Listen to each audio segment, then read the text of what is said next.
All right, Shalom. Before we get started, we'd like to give all praises and infinite glory unto Yahweh, Bahashem, Yahweh Shai, Bahashem, Rakakwadash.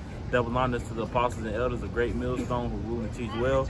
And also peace and safety to Akim that spread across the four corners of the world. That's pushing out this truth with all diligence and also putting their lives on the line to do so.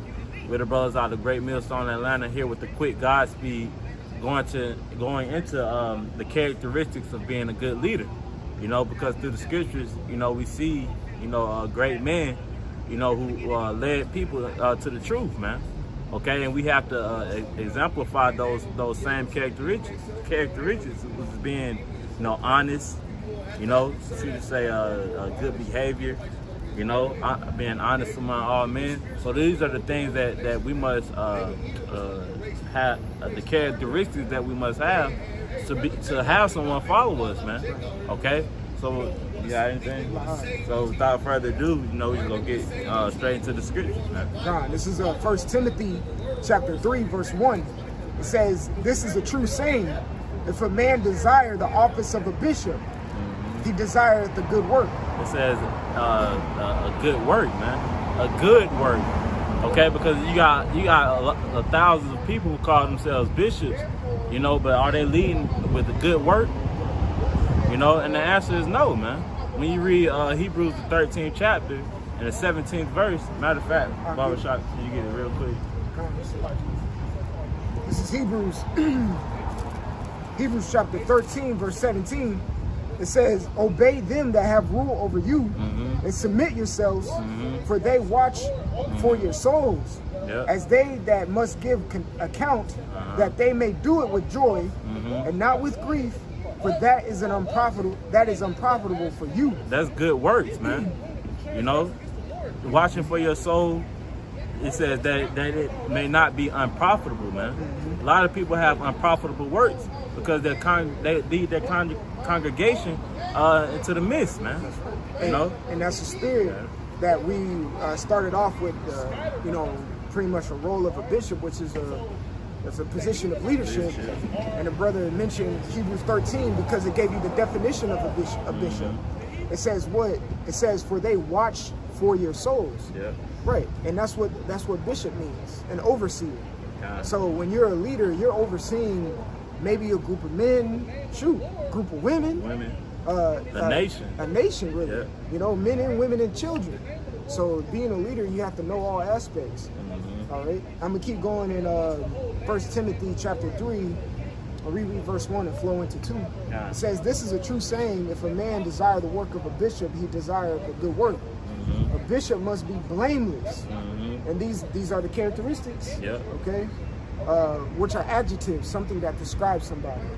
It says must be blameless, the husband of one wife, vigilant, sober, of good behavior, given to hospitality, apt to teach. It says apt to teach, man. You know, because the Lord gave us this word to be able to teach. You know, not only the word, but he gave us the parables of the word to be able to go and teach, man. You know, to basically cut down, you know, the lies, you know, and the strongholds that's being taught to our people, man. That's why we have to be apt to teach. It says, verse 3, "Not given to wine, no striker." Wine going into the basically doctrine, you know, the false doctrine. You can't be given over into that stuff, man. Especially if you already had the truth, man. You know? That's the spirit, because the scriptures tell you to be what? Sober, according to 1 Thessalonians, the 5th chapter. And if you're given to wine, you're going to stumble.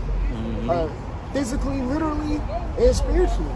So you ain't got if you ain't sipping on the correct wine, or if you're sipping on the incorrect wine, you're going to stumble. You'll be, what's it called? Inebriate the water, buddy. Oh, also in the same book of Timothy, it tells you what? It says, I think 2 Timothy, the 4th chapter, it says, continue down the things that you were taught, man. You know? There's a lot of guys coming to the truth and they have the correct understanding that, you know, what Esau, the so-called white man, the 12 tribes chart, you know, but then they get dismantled and start falling to that wine, you know, and they get led astray, man. You know? It says, Salaki, to keep going, lost my place. There we go. It says, not given to wine. So 1 Timothy 3:3, not given to wine, no striker. Like, there was that, incident, not incident, but that situation where you got brothers in the individuals in other camps, not GMS, but individuals in other camps slapping each other in the face. Right. What kind of shit is that, man? That's not showing a form of leadership or sensibility or being brotherly. The scriptures tell you to be kind and gentle to one another. Yep. It says, not greedy of filthy lucre, but patient, not a brawler, not covetous. Verse 4, it says, one that ruleth well his own house, having his children in subjection with all gravity. It says, verse 5, for if a man know not how to rule his own house, how shall he take care of the church of the Most High? And if I could say, that's where applying the truth comes into play, man. Because a lot of guys, they may have their front for the camera, but when that camera cut off, what kind of man are you? What truly kind of man are you, man? Right. It says, what did it say? It says, I'll reread it. John. Verse 4 and 5, it says, one that ruleth his own house, having his children in subjection with all gravity. For it says one that ruleth his own house, man. That's applying the scriptures within your household, man. Right. Because the scriptures tell you how to raise your children and how you should be to. It says what, not being a lion in your own house. Right. You got it. Just going down to verse 6, it says, not a novice, lest being lifted up with pride, he fall into the condemnation of the devil. See, that goes along with the classic script, pride goes before destruction. And also goes along with Ecclesiasticus, the first chapter, around verse 30, where it says what? You'll pretty much start getting exposed and cast out the congregation pretty much. Yeah. All right? Just loosely paraphrasing, it says verse 7, moreover, he must have good report of them which are without. See, that's being a good leader, man. Right.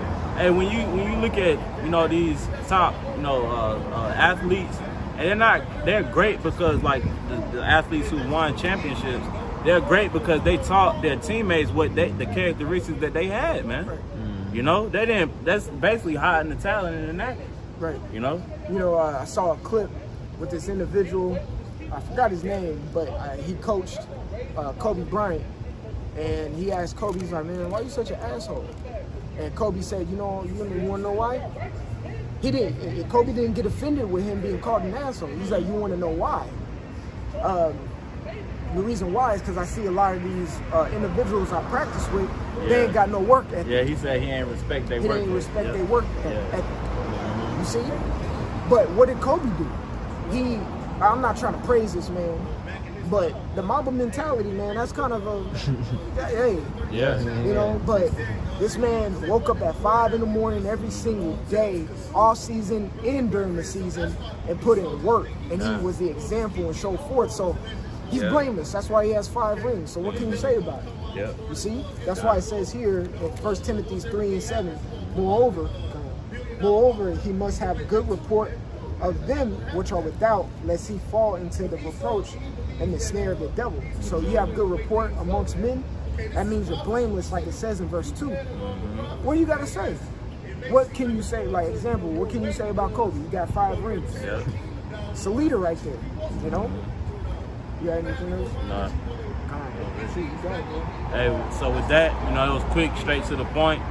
Lord willing, you were edified. To the next time, we'll give all praise and infinite glory unto Yahweh, Bahashem, Yahweh Shai, Bahashem, Rakak Kodash. Double honor to the apostles and elders.